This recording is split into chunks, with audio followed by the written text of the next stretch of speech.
America के प्रसिद्ध जाने माने ब्रेन कोच जिम क्विक का कहना है कि जब उनका उम्र 5 साल का था तो वो अपने स्कूल के क्लास की डेस्क से नीचे गिर गए थे और इसी दुर्घटना के चलते इनके दिमाग में अत्यंत गहरी चोट आ गई थी। इसी वजह से इनका दिमाग ठीक ढंग से काम करना भी बंद कर दिया था।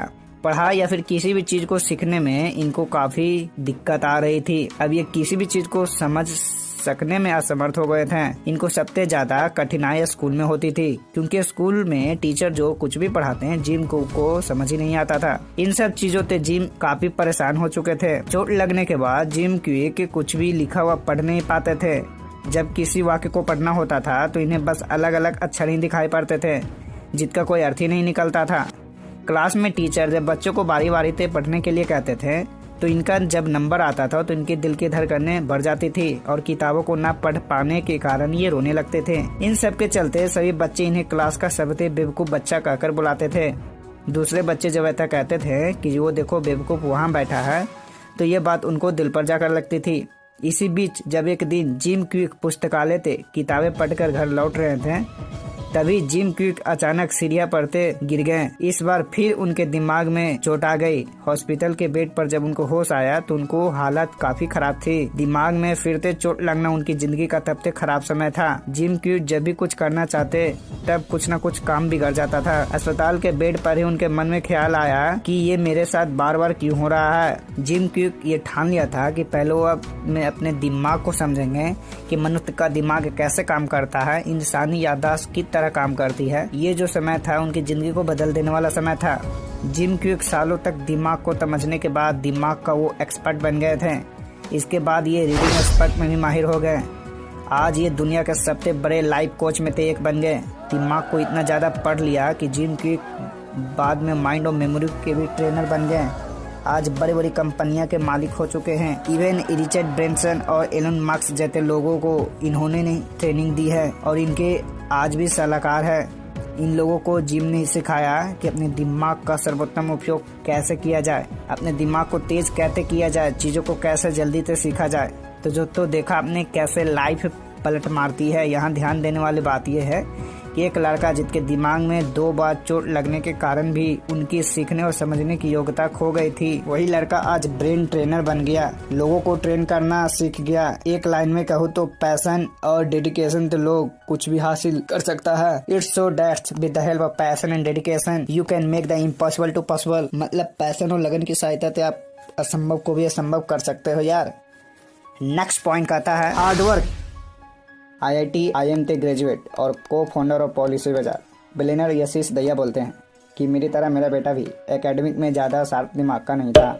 वह भी मानो तो एवरेज बच्चा की तरह ही था क्योंकि उनके बेटे ने स्कूल के टेस्ट के लिए लगभग 4 बार एंट्रेंस एग्ज़ाम दे चुका था।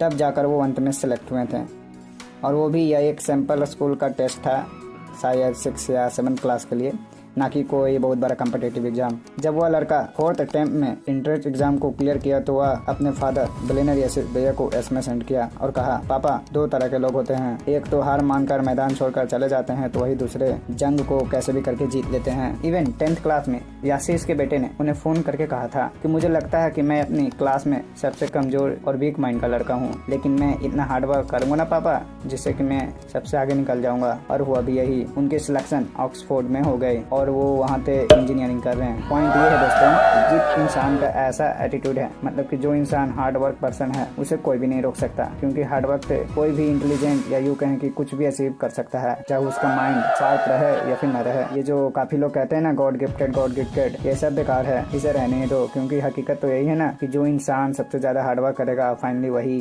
जंग जीतेगा। इवन दोस्तों आपका क्या राय है कमेंट में जरूर बोलना। तो नेक्स्ट पॉइंट आता है the power of positive attitude. दोस्तों एक गाँव में 2 संत अपने अपने झोपड़ी में रहते थे।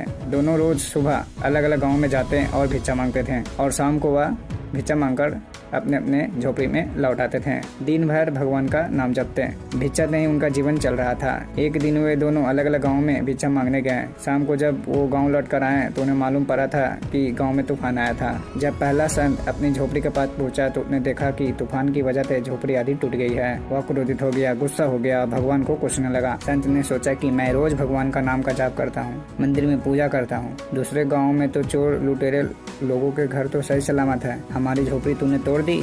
हम दिन भर पूजा पाठ करते हैं लेकिन भगवान को इतनी हमारी चिंता नहीं है। कुछ देर बाद दूसरा संत भी वहाँ पहुँचा। उसने भी टूटी झोपड़ी को देखी। ये देखकर वो खुश हो गया, भगवान को धन्यवाद देने लगा। संत ने कहा, है भगवान, आज मुझे विश्वास हो गया कि तूने हमसे सच्चा प्रेम करता है। हमारी भक्ति और पूजा पाठ व्यर्थ नहीं गए। इतने भयंकर तूफान में भी हमारी आधी झोपड़ी तूने बचा ली। अब हम इस झोपड़ी में आराम कर सकते हैं। आज से मेरा विश्वास और ज्यादा बढ़ गया है। तो दोस्तों, इससे पता चलता है कि हमें पॉजिटिव सोच के तहत हर परिस्थितियों को देखनी चाहिए। नेगेटिव सोच के वजह से हमारी मानसिक तनाव बढ़ता है और हम अच्छी चीजों को भी देख नहीं पाते हैं। दोस्तों, हमने इसमें क्रिटिकल थिंकिंग और IQ को इंक्रीज करने के लिए 3 मेथड डिस्कस किया। पहला, पैशन और डेडिकेशन, यानी आप पैशन और डेडिकेशन से काम करोगे तो आप कुछ भी अचीव कर सकोगे। इसमें हमने जिम की स्टोरी भी जानी। इसके बाद नेक्स्ट पॉइंट में जाना hard work. Simply hard work से कोई भी इंसान किसी भी फील्ड में सक्सेस हासिल कर सकता है। इसमें हमने गॉड गिफ्टेड थ्योरी और आशीष दहिया के स्टोरी को भी जाना। और लास्ट थर्ड पॉइंट हमने डिस्कस किया the power of positive attitude. इसमें हम आपको बताएं कि आपके जीवन में पॉजिटिव थिंकिंग का रहना कितना भी जरूरी है। इससे हम आपको 2 संत का भी स्टोरी को भी डिस्कस किया।